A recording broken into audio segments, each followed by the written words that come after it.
Sa gitna ng tumitinding geopolitical tension at hindi matiyak na galaw ng merkado sa buong mundo, abala ang administrasyon ni Pangulong Ferdinand R. Marcos Jr. sa paghahanap ng alternatibong supplier ng langis.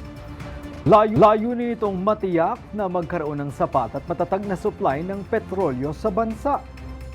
Sa naging panayam sa media, bago umalis ng New York, kinumpirma ng Pangulo na kasalukuyang nakikipag-ugnayan ng Pilipinas sa mga bansang hindi natin tradisyonal na pinagkukunan ng langis.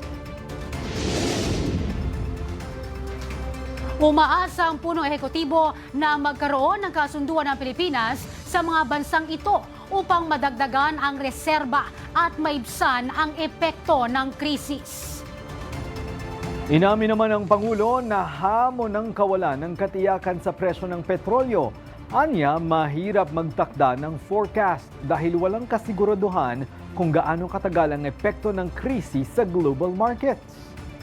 Gayunman, tiniyak ng pamahalaan na pangunahing prioridad ng pagkakaroon ng stable at abot-kayang presyo ng langis para sa bawat Pilipino. Naghahanap tayo ng iba't ibang lugar na makapagbigay ng supply sa atin. We are talking to many other countries who we normally do not buy oil from. But hopefully we will be able to come to an agreement with them and that we will get further supply from them.